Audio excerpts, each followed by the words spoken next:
Hello and welcome to Founders Amplified, where we spotlight underrepresented founders who are driving innovation and impact across various industries and sectors across the globe. I'm your host, Narayan Kulkarni, and I'm excited to be here with you today. Today's bonus episode explores women's health in Southeast Asia through a panel, the first ever panel we've done on this platform, featuring 4 fantastic leaders driving innovation and impact in the region. The first leader who joins us today is Jessica de Mesa, the founder and CEO of Kindred Health, a femtech startup on a mission to empower women in the Philippines with more accessible, stigma-free, and quality care.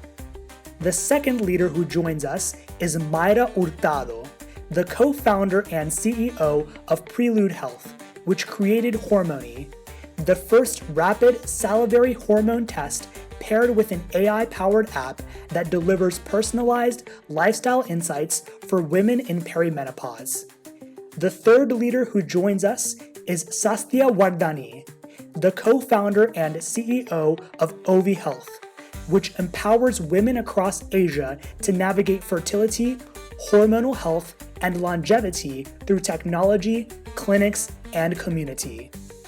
And the fourth leader who joins us today is Lindsay Davis, the founder of Femtech Association Asia, which is the region's first and largest specialist advisory and industry network for founders, investors, corporates, and ecosystem contributors with a core focus on improving women's health through technology solutions.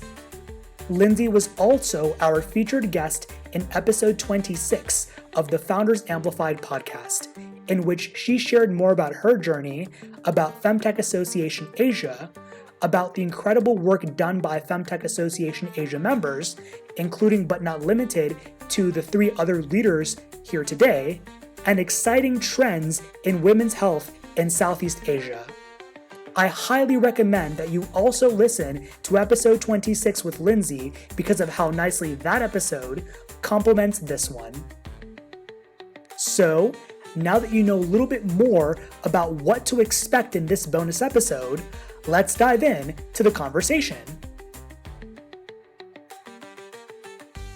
Welcome to Founders Amplified, everyone. So it's great to have everyone here. For our listeners, this is a very unique bonus episode that we're doing. This is the first time we're ever doing a panel with 3 incredible founders, as well as Lindsay from Femtech Association Asia. For those that may have seen Lindsay's episode, Lindsay is the founder of Femtech Association Asia. I would highly recommend that you watch her episode as a companion to this one. You may recognize, if you're with Femtech Association Asia, you'll recognize all these founders. You may, if you're not as familiar, Lindsay has mentioned a number of these founders in the great work that they're doing. But today's episode is meant to be a deeper dive into some of the amazing things that are happening in Asia, specifically Southeast Asia. So we have 3 incredible founders, and this is going to be a 1-hour episode in 2 parts. I'll be kind of moderating the conversation. I'll be asking questions to go off of 4 different topics. From there, each of the founders will be sharing their perspectives, and then the fun conversation where they'll just go ahead and talk and share their perspectives will begin. I will wrap up, and then we'll go to the next question. So that's kind of how this is going to go. So, everyone ready to get started? Yes. Wonderful. So the first question, I would love to know from everyone what your startup is about and what that's like. But to level set, I would like to start with Lindsay to remind us a little bit more about Femtech Association Asia, and then she'll turn it over to one of you. So take it away, Lindsay. Thank you so much, Narayan. Thank you so much, Founders Amplified, for having us back and really emphasizing and amplifying the femtech space. I think specifically for Asia, we have not kind of had a big enough voice in the global industry and the global network. So we're so excited to share more about what we're doing. So my name is Lindsay Davis. As you said, I'm the founder of Femtech Association Asia. We launched in 2021 as the region's first and largest specialist advisory and industry network for those who are passionate about improving women's health through technology solutions. And more than passionate, it really is about business. It's about business leaders, commercial opportunities, and looking at the startups as really the foundation to what we're building to support women's health across Asia. So right now we have companies in over 10 countries. We have over 80 startups in our network, and we're continuing to grow with more and more really unique solutions coming to play. So today I'm just here kind of as, first of all, a thank you to you, Narayan, for really raising the profile of femtech. And secondly, I'm here to just start the conversation before I hand back to you to moderate our exciting panel today. So first of all, I'd just like to say community building is huge and it's super important for what we're doing, especially as a nascent ecosystem. And, I'm really excited about the reach it's providing when we all work together. I'm really excited about the vision that we share for available, accessible, and affordable healthcare for all women in Asia, no matter what part of women's health we're looking at, from menstrual care to menopause and even beyond longevity and health span. And I'm really excited about the fact that hopefully we can continue to find more economies of scales and way to speed our businesses for growth because we can all work together. So on the subject of businesses and what we're building, I'd love to first of all introduce us to Jessica, who's here today from Kindred Health in the Philippines. Jess, would love you to tell a little bit about your company and then maybe hand to the next founder. Thank you. Thanks so much, Lindsay. Good morning, everyone. Yes, I'm Jessica de Mesa. I'm the founder and CEO of Kindred Health Inc. We are a femtech company that's born out of Manila, Philippines. And simply put, we're a hybrid online to offline model. We want a omni-channel experience in healthcare in the Philippines. And we are growing a network of physical clinics across the country, not only in the metro, but in the provinces as well. We're a 3-year-old company, but we've expanded so quickly because of the demand of our customers for better, more accessible healthcare, so that now Filipinas can easily book, do a consultation, do their screenings, have their vaccinations, and all the follow ups in one loop. Because Kindred focuses on preventive care on the well woman. As you know, in healthcare prevention, it sounds cliche, but it's very true. Prevention is better than cure. And we're really glad that the younger generation is kind of like more aware and more conscious about their health. And I think this matters a lot in a country like mine, in an emerging market like the Philippines, where we still face a lot of, pervasive and very stubborn women's health gaps. And I'm excited to share more about that today. Thanks so much, Lindsay, and I'll hand over to Sastya. Hi, everyone. My name is Sastya Wardani, and I'm the CEO and co-founder of Ovi Health. So, I come from Indonesia, and we are based in Indonesia and 4 other countries. And what Ovi Health is a women health platform that supports women across every stage of their reproductive journey, from period tracking to fertility treatment to even long-term wellness.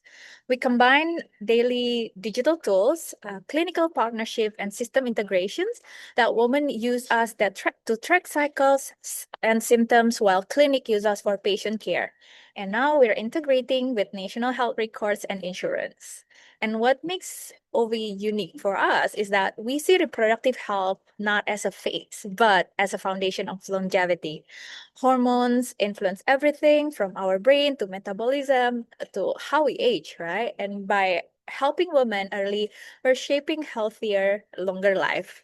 And so I built this together with my team because we all live our own problem, and we want to make sure that every other woman in Indonesia and Southeast Asia can have their journey a little bit easier for them.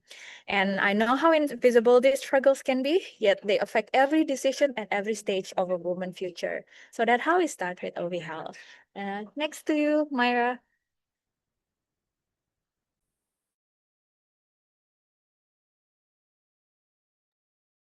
Thank you, Sastya. Thank you, Jessica. And thank you, Lindsay. And Nayan, thank you so much for having us. My name is Mayra. I am originally from Mexico, but been living in Southeast Asia or in Singapore for almost 20 years. And my background has been mostly on business, operations, marketing. Recently, well, a few years ago, I got together with my co-founder, Dr. Kumble, who's a specialist in diagnostics. And our goal was to make accessible hormone testing, not just for the test itself, but also for the education and what having that information can bring a women. Anything from understanding their health journey all the way to staying more healthy. And now our next goal is how do we create the largest database on hormonal health, given that only 20% of the data available right now for women is based on Asian, Latino, and Black women.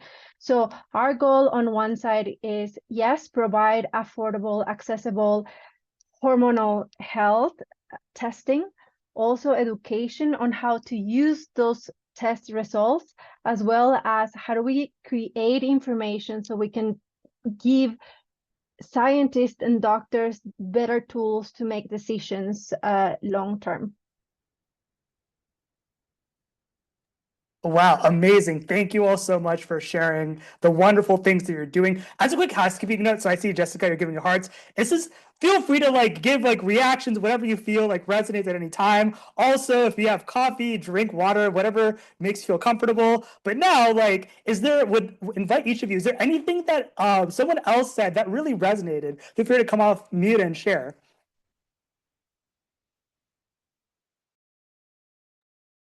I think maybe when we look at the trends that are happening in Southeast Asia in particular, menopause is definitely a big push. And with that comes the idea of longevity and preventative care.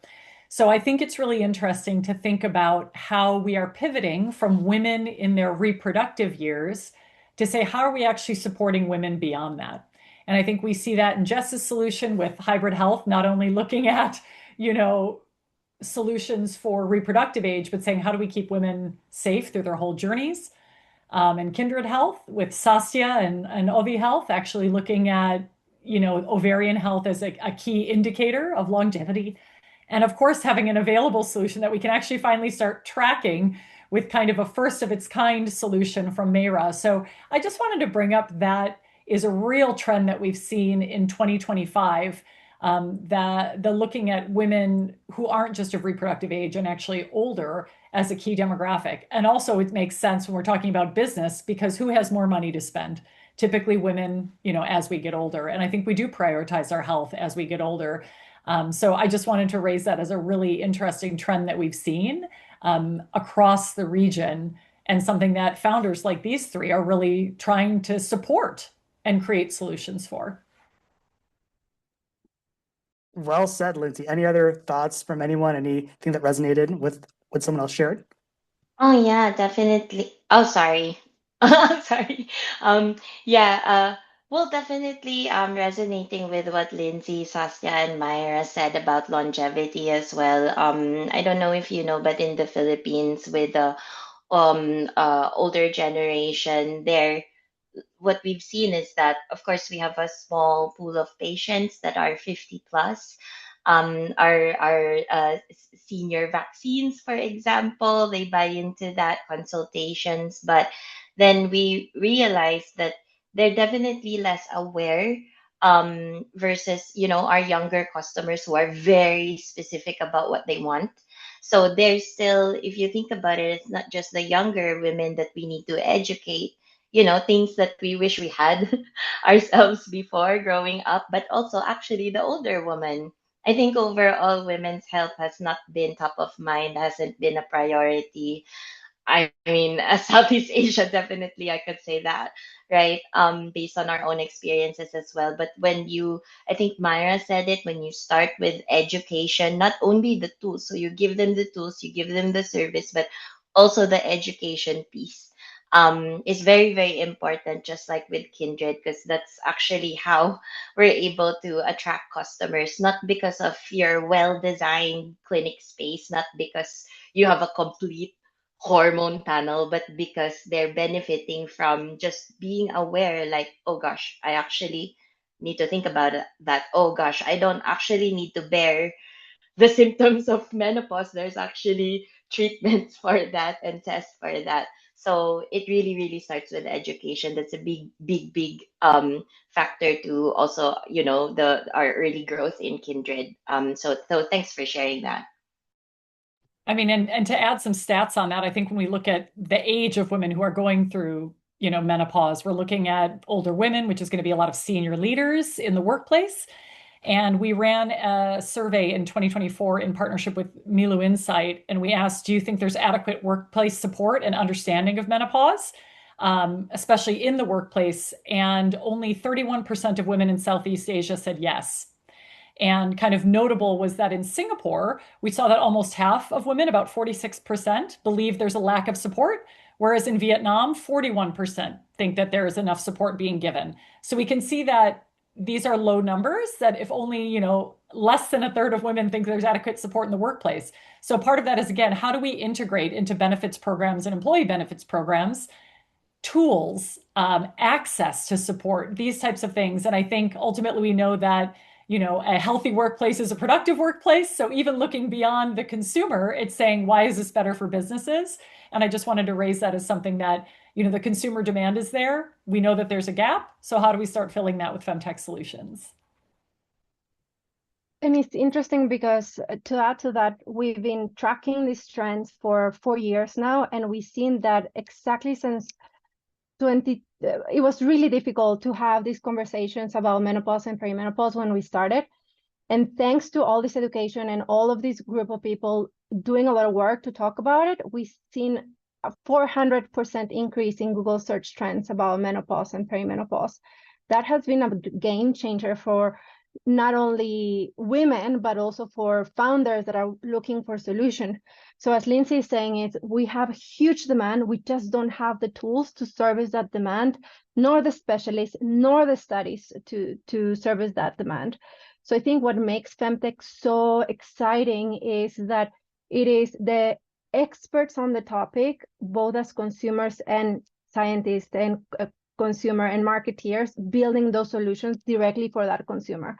So I used to work for Adidas, and what we used to do is, if we were going to build a football shoe for Messi, we will work with Messi, build that shoe, and then share that with the rest of the consumer. So it's the same thing. This is probably the only industries where you build through community, you already have product market fit, and it's built by the consumer for the consumer. So, I mean, it's the right place to be, I feel.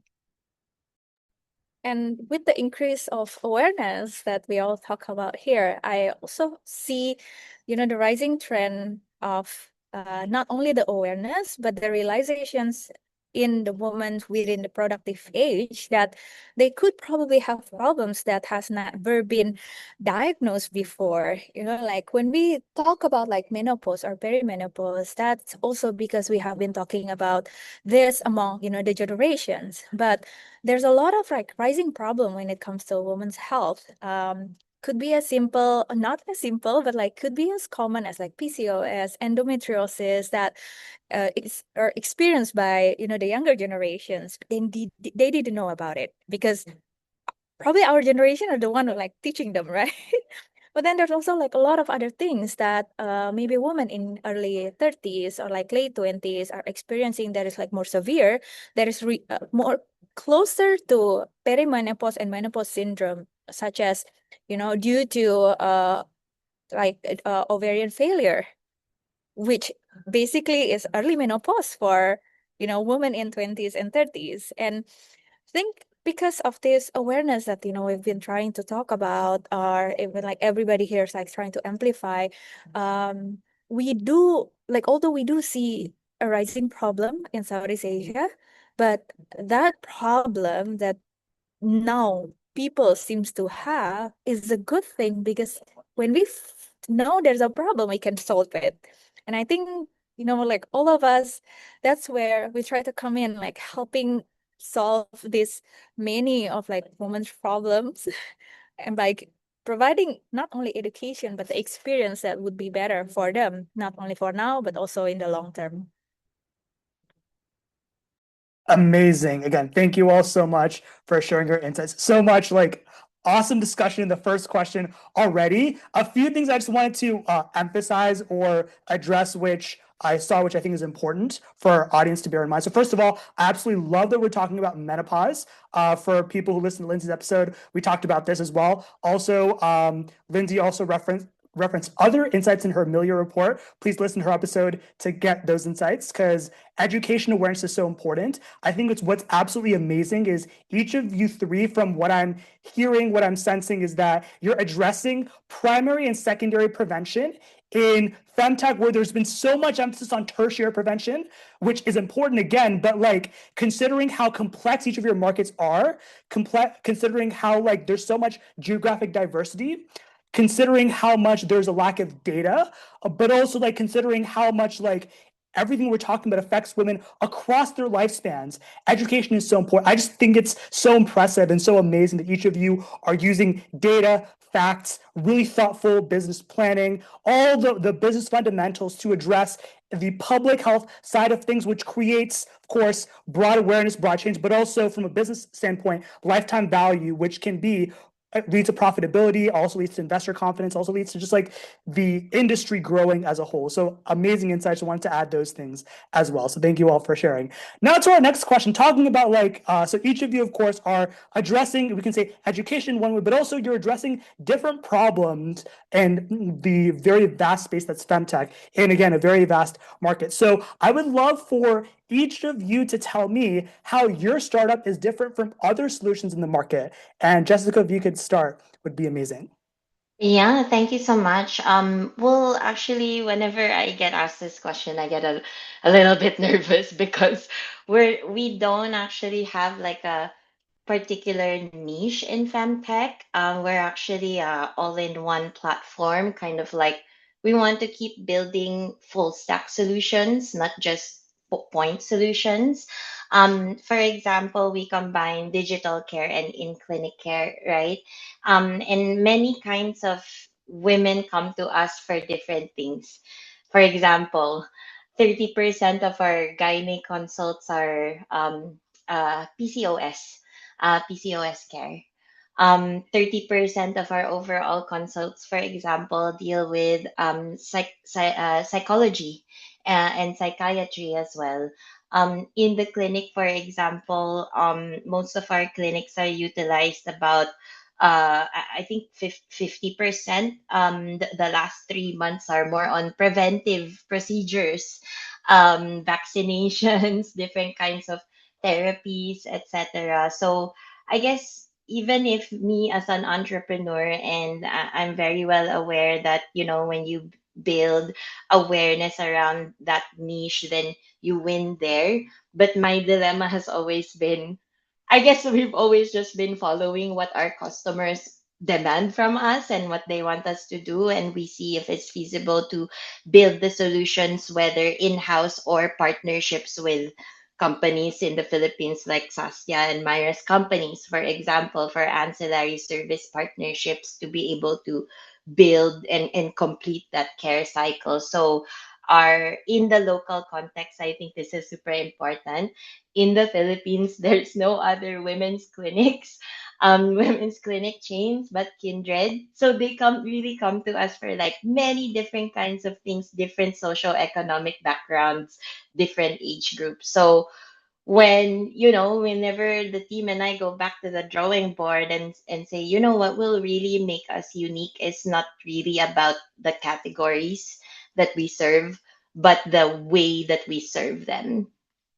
So we are very proud that we are a stigma-free, judgment-free, kind of safe space, an oasis for women to come, and they come even in groups with their families, etc., because they feel like they can express what they want to express to the doctor, and because of that, because they feel safe, the doctor learns more, and is able to do an in-depth evaluation of their concern, and we're able to build better quality care plans for that. I think that's what makes us unique rather than, you know, where to put us. We're a generalist platform. We serve women. That's already actually unique in the Philippines, and just having a network of clinics that hasn't been there, like a big gap in the healthcare system, is where we've inserted ourselves and filling in the gaps. I think, for example, PCOS, we all know globally 1 in 10 women have already been diagnosed. In Kindred, it reflects the same actually. Most of our patients, they get diagnosed 35 to 40, which we know PCOS can be diagnosed as early as teenage years when they start getting checked. I know, I see your frustration, Sastya. Yeah, we're as frustrated as you as well, because again, there's no safe space like us in the Philippines, which makes us very proud. So that in itself, being a femtech company, is actually already niche in the Philippines. But yeah, maybe Myra, Sastya, in case you wanna add something there, what makes you unique in your market? I want to echo what Jessica is saying. I think we've seen similar, sometimes we see that some startups are doing something similar in different countries.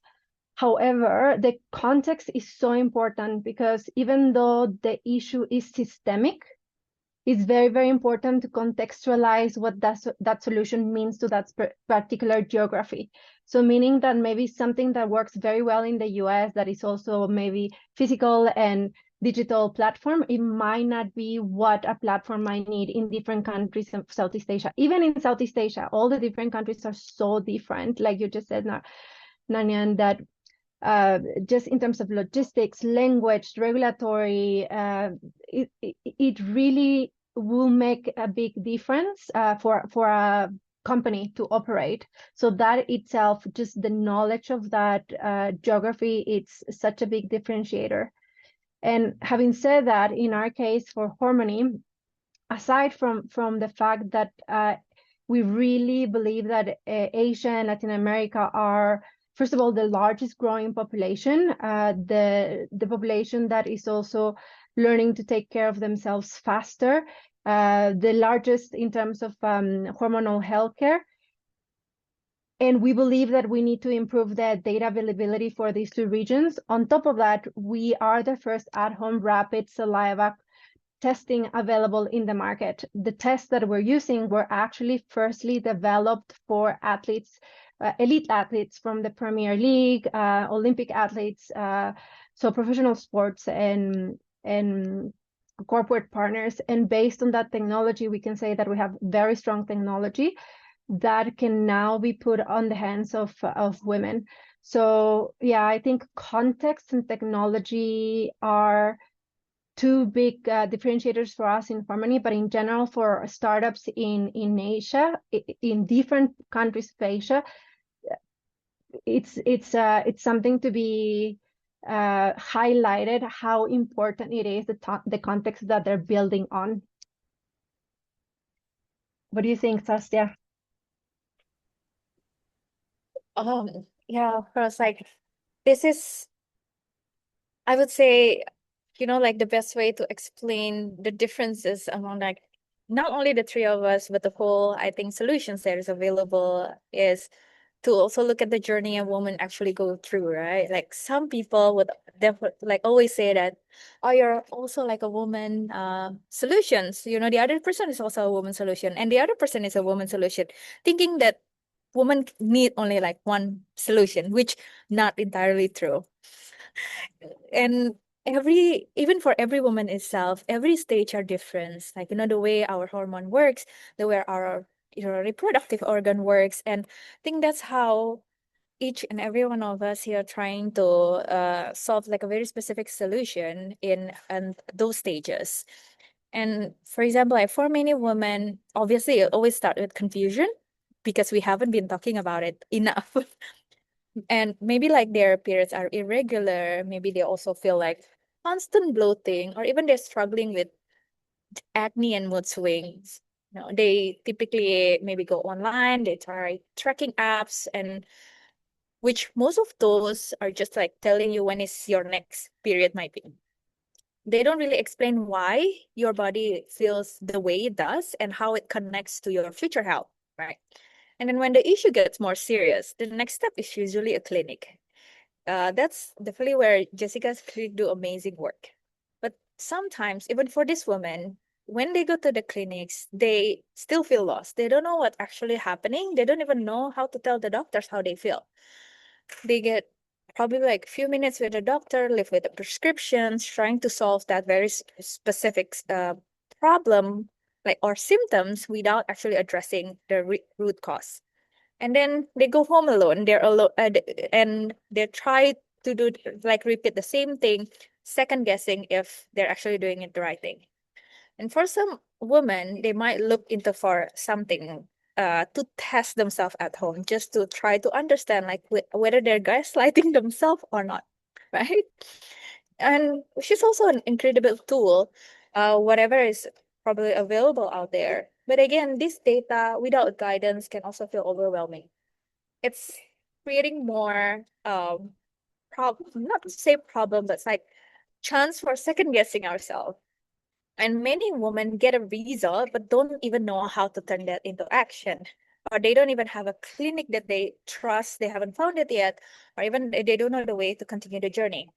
So what happened is women bounce between apps, clinics, tests, even, other solutions, trying just to do it for them to get either diagnosed late or even not solving the problem. And so, and obviously it's exhausting. And from that, OV Health is building a way for each all of these entities is all of these solutions to connect and creating a comprehensive idea or like suggestion for each and every woman on what is actually happening to them. We integrate tracking, the diagnostics, the clinical care, and even soon financing into one ecosystem. So a woman doesn't feel like they're carrying the burden of figuring everything out on their own. And the big difference for us is that specifically and definitely, just like everyone else, we are designed for Asia. Asian women have not only the different biology, but also they have different culture, which directly related to how we treat and how we think about like fertility and reproductive health. The health system here are still fragmented. There's still a lot of stigma around women's health, and affordability is also one of the issues, among every country in Southeast Asia. And that's why for us, OV Health, we try to work with the national EMR, government insurance like BPJS in Indonesia, or even financing models so that the care isn't just for the privileged few, but also for everyone. And so if I had to summarize this, the most solution like are a single touch point, and it is an amazing single touch point. But what we try to do is to create the continuity. We don't just meet women at one stage. We walk with them from their very first questions in their maybe 20s to IVF in their 30s, or even to longevity and healthy aging and beyond. Amazing. Thank you all so much for sharing. One thing which was shared multiple times, which I want to underscore, each of you in different words, you made the point that women are not a monolith. No, also, Asian countries are not a monolith. I think as someone who grew up in the US, someone who's around Asian American learning, etc., people like this point was very often made, but sadly, like people do not understand. But I think each of you really talked about that very well, which I really appreciate. The other things that I really appreciate that you all each mentioned were providing a unique technology in the world, but also in your particular context is important. Access. To your point, Mayra, the context determines the content. And also to what each of you mentioned, different ways, Jessica and Sastya, you mentioned more tangibly, providing holistic solutions, providing continuity of care, connecting the dots when there is fragmentation within the health system in general, but also specifically for a woman throughout her life. I think those are some things which I think are so amazing, and I just want to underscore. Now, again, this is one of the things this is one thing that I love but also hate about this conversation. Like, I absolutely love the fact we're having like such a deep, such an important, such an impactful conversation. But the sad thing is we're actually like already done with part one. So we have two themes to go. And so I want to tell our audience we're going to go to a part two. I'll invite our panelists to do that, and we will see you back very shortly for part two. So welcome back, everyone, to part two. In part one, we had a really great conversation about each of our fantastic founders telling about their startups and also some of the things that make them different and unique. But now I'd like for each of our founders to tell us, what is your view on the femtech market in Asia, specifically current status, activity, and opportunities? And why did you specifically choose to launch your company in Asia? Mayra, if you could please start, that would be wonderful. Oh, I like this question.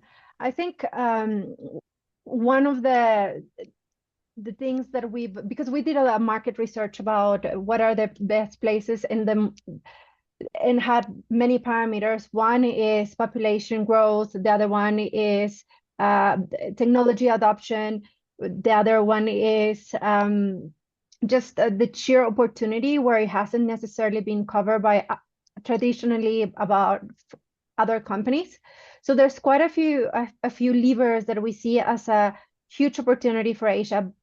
Personally, I think, aside from the fact that it's home, right, and I'm biased, I think one of the things that I'm most excited about is the possibility of building this data set that really support the needs of the Asian population. And I know saying Asian is so large and diverse because it covers so many regions, nationalities, requirements, but it's just really worrying that now that we're using AI or algorithms, or that we're doing studies to provide women with medicines and therapeutics in these regions like Asia and Latin America, that they're not based on the necessities and the peculiarities of these populations.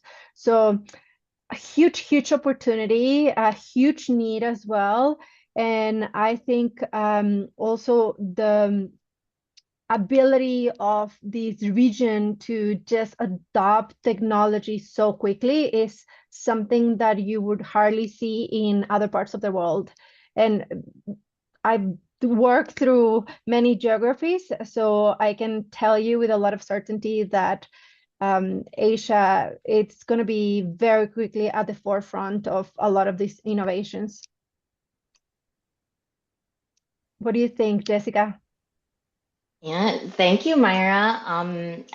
By the way, my wish for the future is that OV and Hormony expand in the Philippines so that we could have that very important partnership to complete the care cycle. But You for have me, it anytime. I know, right?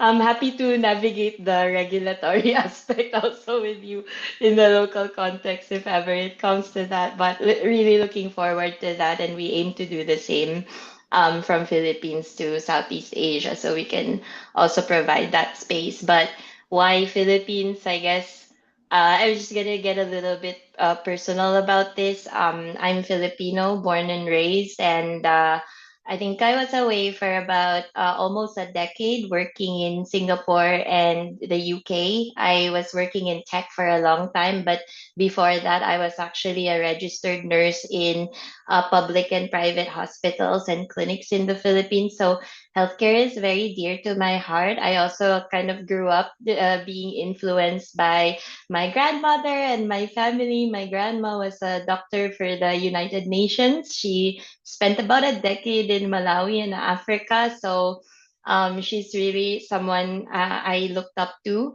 And very early on when I was young, also wanted to mention, especially OV is here, that my auntie, my aunt suffered from ovarian cancer when she was 24, and she was working as a flight attendant.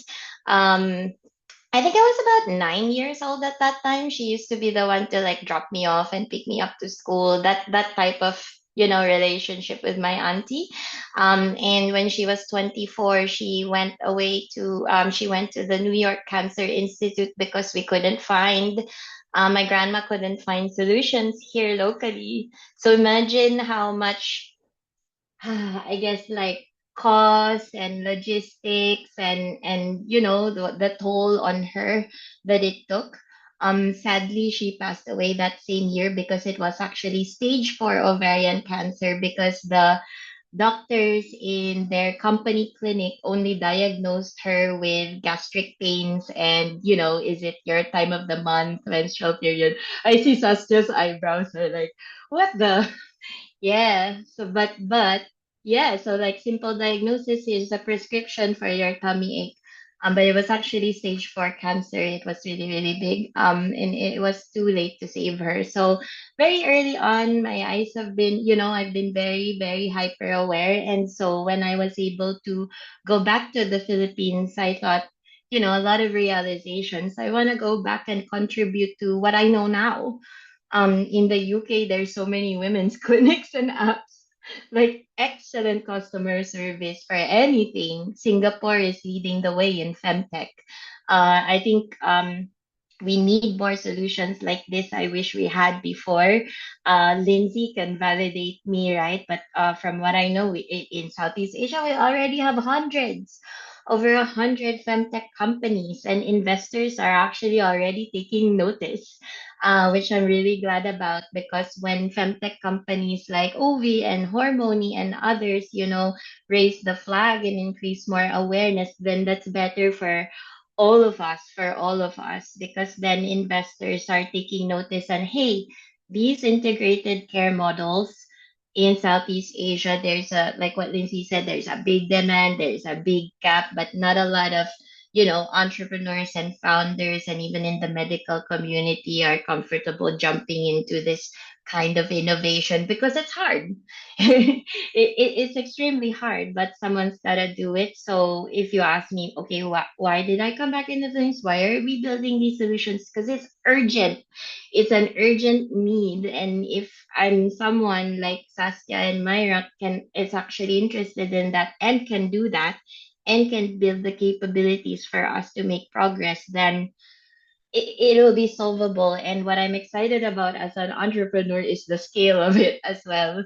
Like, so many untapped opportunities. I think already, just in globally, we're already like, Lindsay can validate me on this, like $20 billion worth. And the VC funding has ticked up again the last couple of years. And Lindsay can share more about that. But I'm glad this is happening. It's kind of a femtech revolution that we need the most. And I think, I don't know if I'm biased, but like in emerging markets like Southeast Asia, it's already an urgent need. It's not a nice to have. I think it was beautiful what you said too about progress, because it's really like combining progress and profit. So at the end of the day, I think too often women's health is thought of as, charitable giving or impact only space. When actually, if we think about a huge untapped market that hasn't been served over the course of many years, hasn't been reached, maybe hasn't had the knowledge or the awareness that we have now. And I think I'm really grateful for younger generations, speaking as a woman, past mid 40s. I'm really grateful for younger generations because they are taking into account their health and well-being. I mean, we ran a survey here in Singapore a couple of years back, and we asked over 200 women, how they prioritize their health. And over 50% said they prioritize their health and well-being above all else, work, family, everything else. And I thought that is a really good change because, again, a healthy woman is a healthy community, is a healthy family, is a healthy society. The other side of it, though, is that we saw around 9% of women said they put their health last. They'd take care of their husband's health, their children's health, their partner's health, whomever, their work, everything else above their health.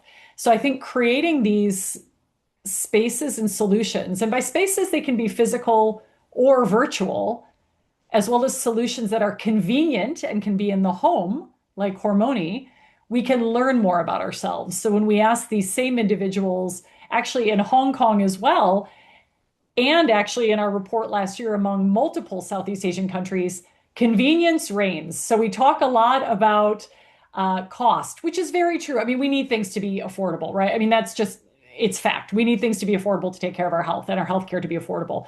But the reality is, women are busy. Women have a lot going on. We have a lot of responsibilities. So creating solutions that are actually very convenient as well.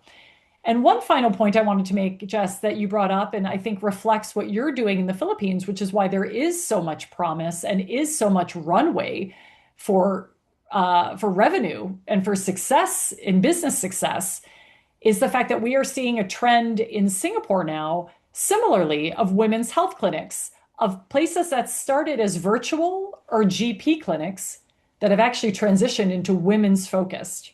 First one is Osler Health, that specifically is positioning themselves as course as GPs because we need the full view of health, but actually they're really supporting a lot of women on their menopause and perimenopause journeys because we haven't seen anyone focus just on that prior.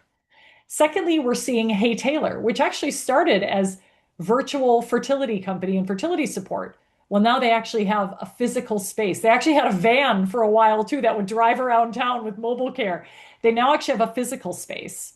And of course, focused mainly on reproductive care, but they're starting to expand what that looks like now. Because like Jess said, women are looking for a place they can just go to one place and get it all taken care of, not just women's health, but their general practice health. And then finally, we see Prologue Health, which is really interesting. And this reminds me of a lot of what Sastya is working on now. Prologue Health is looking at lifestyle medicine and longevity and that preventative health, Narayan, that you were talking about earlier, that's so critical. They're actually saying, yes, of course we're GPs. Of course we're women's health. We can help OBGYN. We have all that here. However, we also are focused on having in-house nutritionist, in-house fitness, in-house, mental health and mental well-being. Because as we know, relationships and our connection with society is a key part of our health. So none of this is looked at in a single pillar, as far as just say, oh, just my menopause care or just my OBGYN or just my, endometriosis. It's obviously all a big part. So when we put all that together, it's really exciting to think that there are solutions that are looking at the whole life cycle, the whole lifespan, and learning along the way with data points that are convenient and in home, like Mayra's provided, that can be integrated into what Sastya is doing, that can be partnered with hybrid solutions and on-site premise that Kindred Health is doing, right? So it's really interesting to see how these femtech companies have massive white space to keep pivoting and growing and changing and shifting, and knowing that ultimately this is down to consumer demand and the fact that revenue will be generated. So as I say to most VCs who ask about it, this isn't kind of your 3 to 5 year exit. This is more your kind of 7 to 10 year exit, but the profits, I believe, will be huge. So it's really kind of a watch this space as we continue to grow, with Asia really being a market leader around the world and Asia really becoming a hotter region for companies to move into, as well as to start businesses in this space. Yeah, agree with Lindsay, Myra, and Jessica, and basically everybody. I think for me, my experience close to what Jessica is experiencing. I came from a family of scientists. Both of my grandparents are professors. One of my grandparents, one of my grandpa is right now, I think around 88 years old. He was the first son of a couple who had problems with fertility for 9 years. And his mother had breast cancer. It was not diagnosed, was not treated very well. And to the point that my grandpa, when he was a university student trying to learn veterinary to be a veterinarian, had to do a surgery on his own mom. That's how lack of access back then. Probably like years ago. But what I see now, even like in this modern world, that lack of access still exists, unfortunately, especially in Southeast Asia. I also went out to study outside of Indonesia. I still went to like Malaysia. It was a little bit more open, more modern than Indonesia, but it's still a little bit not accessible. Then I studied in the UK, and definitely was like a whole different world. What I see is other region probably has more advanced when it comes to like women's health by 5 to 10 years. But that doesn't mean Southeast Asia will not be doing that. What I see is Southeast Asia has a huge potential of actually catching up. And because every other region already start doing that and more advanced than Southeast Asia, we know exactly what to do, what will be the trend, how the market gonna react, and how women could actually experience things better when it's already more advanced. And apart from that, I I understand when Lindsay said a lot of women are only thinking about themselves because my experience before this, I was working in a bank. When we did a retail product and we wanna specifically target it to women, simply because the economic is there, right? There's a lot of women are spending money. Then we look into like deeper psychology and why are they doing that and how are they doing that. They only think about other people but themselves. They think about their kids, they think about their husband, they think about like their parents, everybody else but themselves. But without a strong foundation, which is the woman itself in the society, it's eventually gonna collapse. And that's like what we see. And when we also then ask them like, why you don't think about yourself? First, their answer will always be like, I don't even know how. And then secondly, oh, it's very hard for us to do it. You might as well just not think about it. And that is pretty sad to also think about that when it comes to their health. So we see like a growing trend in Southeast Asia for personalization, for a way to break this stigma when women are allowed to talk more about themselves and their health. And we see a trend on like how do we integrate this women's health into other systems, not only like their national health care, but also like their workplace, their family setting, and like a few others as well. And to top that off, it's a huge market. It's a no-brainer, I think, for us to be in Southeast Asia because like if we are here now and we start developing it now, there's just so much upside that we can have in terms of number of users, number of customers, number of businesses that we're gonna have. And so I think for me, apart just for my personal reason, Southeast Asia is really the best market to be in right now.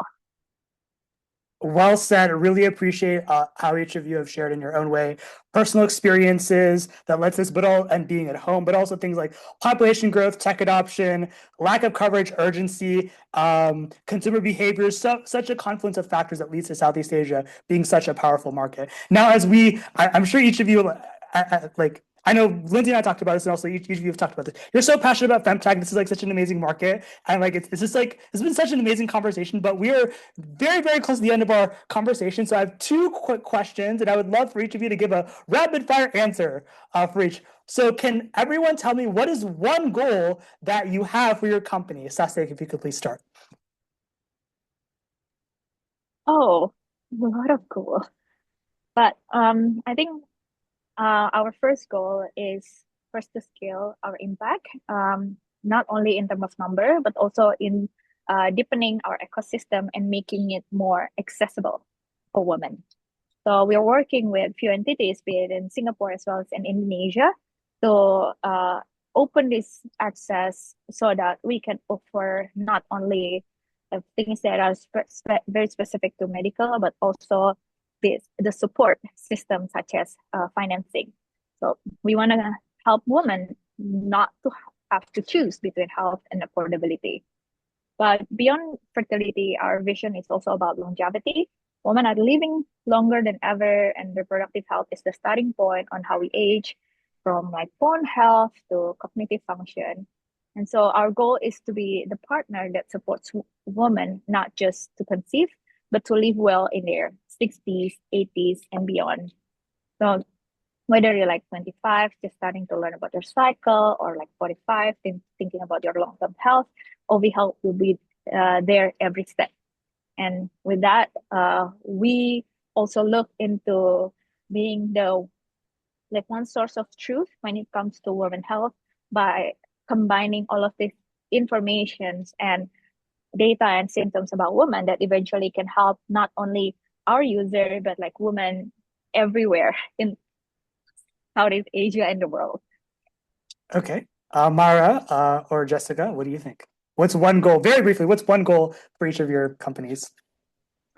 So very quickly, for us, it's twofold. One is demystify the conversation around perimenopause, remove all the barriers so we can openly talk about the importance of this journey during this stage. And number two, we want to be able to provide all the data required around hormonal health so we can take better decisions being users or doctors or specialists or science. Wonderful. Jessica? Yeah, thank you. I think because we've just finished our this year's sprint of expansion, we went from 1 clinic to 11 clinics. So this period is all about growth and scale and making sure all of the new clinics that we build break even and become profitable within our target payback period so that we can address more customer demand and build additional footprint at the point that we need more capacity, just like what happened before. Our first clinic became so full that we couldn't serve everyone. So now we're making sure that we really embed ourselves in the local communities where our clinics have been built and kind of tailor the care. So this year and the next few years is not just about expanding width but really depth over breadth. For example, menopause. This is the basic stuff that we do. How do we go deeper? How do we go deeper into, let's say, aesthetic gynecology because we want the older woman to also feel good? Not only the treatments, the medical treatments, right? So making sure our core categories are deeper and making sure the areas and footprint where we've expanded to that we really embed ourselves and keep us top of mind within those local communities, whether in the metro or provinces.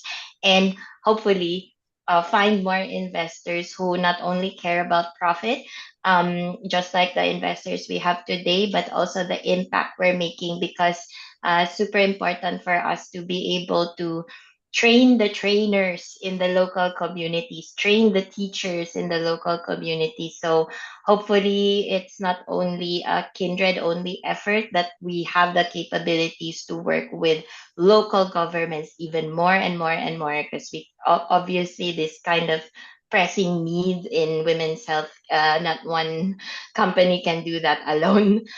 So we're excited. Lots of challenges, lots of things going on, but the progress that we're making is like it's really valuable in our market. So excited also to see companies like Hormony and OV expand more into the space.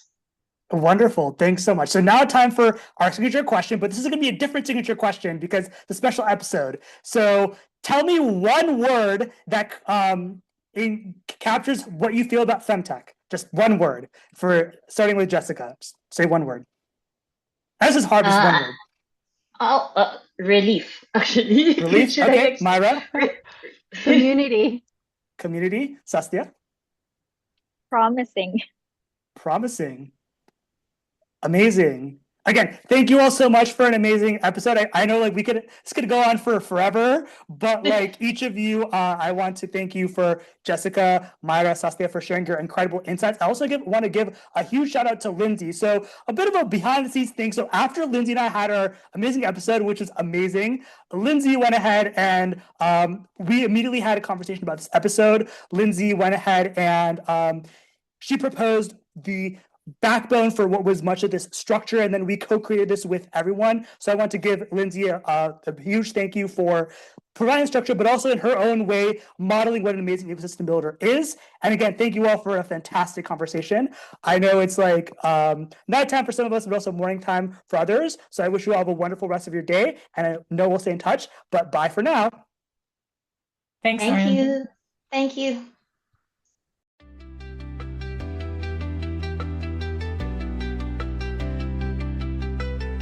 To our listeners, thanks for tuning in to this episode of Founders Amplified. I hope you're feeling as inspired as I am. If you'd like to learn more about our guest and support them, check out the show notes for their details. If you enjoyed this episode, please give us a rating, share it with someone you know, and follow us for more inspiring episodes like this one. If you're a founder who is driving innovation and impact in any industry or sector anywhere in the world and would like to be a guest, we'd love to hear from you. Check out the show notes for more information. And finally, remember that you, yes, you, have the power to amplify the voices around you. Whether you're a colleague, family member, friend, funder, mentor, or just another fellow human, your support matters. So I invite you to celebrate and uplift the underrepresented innovators in your life who are driving innovation and impact. Let's create a better future for everyone, together. Until next time, stay curious, stay bold, and keep amplifying.